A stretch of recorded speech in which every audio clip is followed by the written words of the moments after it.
Hey, what's up, people? Wait, no, fuck that. Hey, what's up, everybody? It's your boy LJ here, and today we're doing a very, very special episode of my podcast today, and it's gonna be with one of my family members. That's crazy, right? And that's gonna be my auntie. This is my auntie, Tita Mary, as I call her.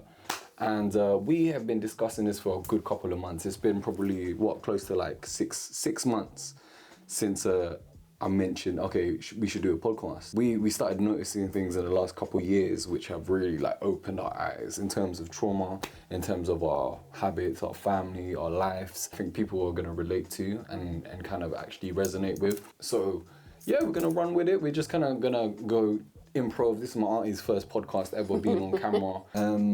All right, Tia Mary, I guess you should start. Who are you? Who am I? What are you doing here? I am. What do you want from me? Well, I'm the auntie. She's the auntie. Auntie Chang. So I'm the auntie, but I'm. How old am I compared to you? I'm 43. 43. I'm 27. It's old now. But what's good about that is that we're two different generations. Completely different generation. I think that was one main primary reason that we wanted to do a podcast. Two different perspectives from two different generations. Male and female.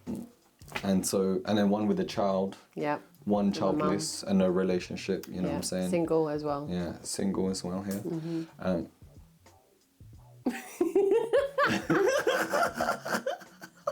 So single mum, one little one who's 3, but trying to figure my way out of a relationship.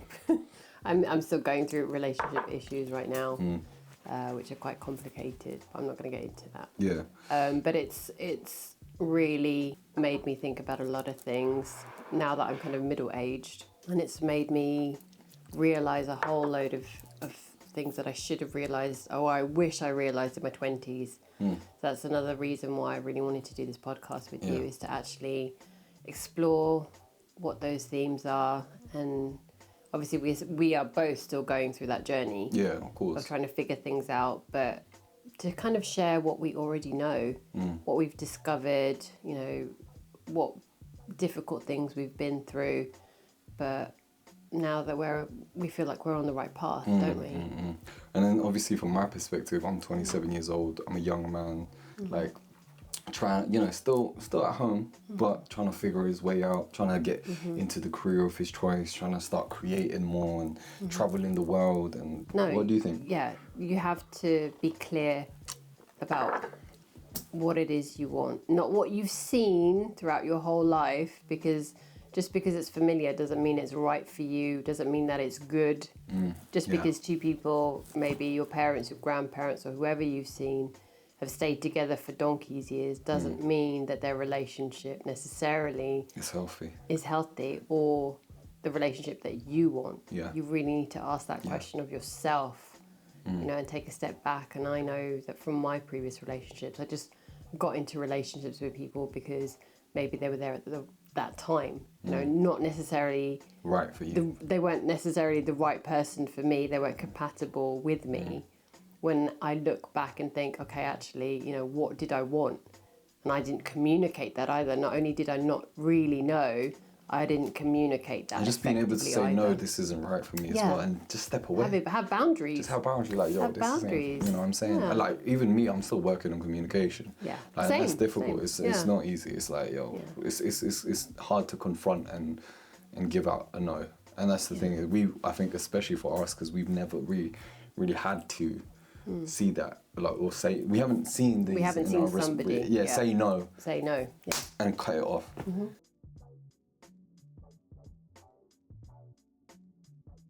First time that we've actually been relaxed as a family.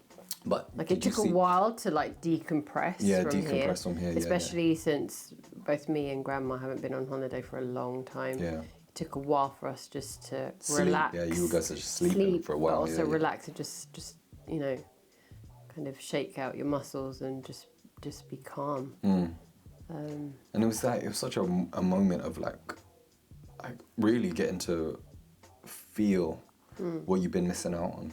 Yeah. because Definitely. like after seeing how like, and the thing is when we're in environments like that, or like at least when there's not that stress and pressure of just life and your surroundings, it's like we communicate all better. It was really weird. Yeah. Like there was things that we would be doing that we would never do here.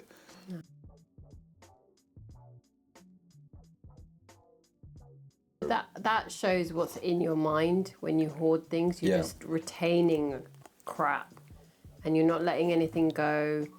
You're not kind of cleaning it out, purging, getting rid of all the stuff you just don't need. It's so and that important. really reflects on your mental health. It's bruv, I get it. It's tricky to like get rid of things that you have sentiment, but like I'm telling you, none of this shit in this world matters. None of this material shit really that matters that much sometimes. You know what I'm saying? Yeah, I know, but it's just retaining stuff that you don't really need. Just damages your space, the air that you breathe.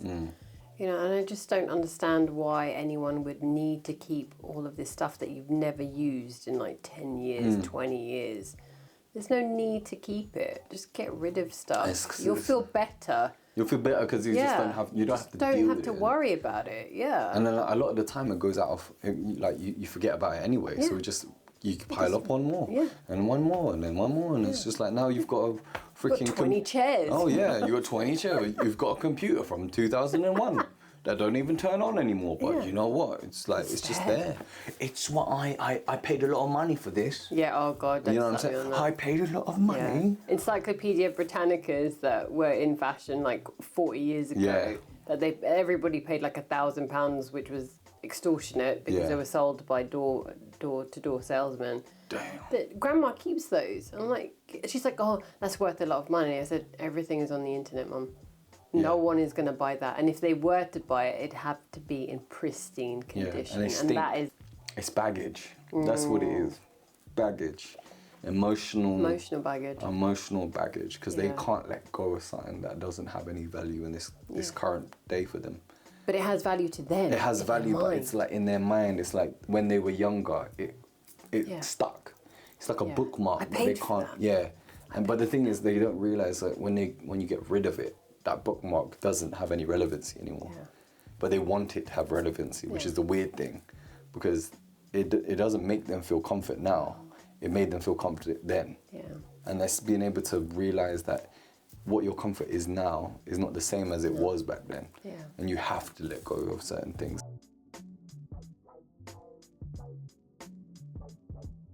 And what is it that you wanted to touch on?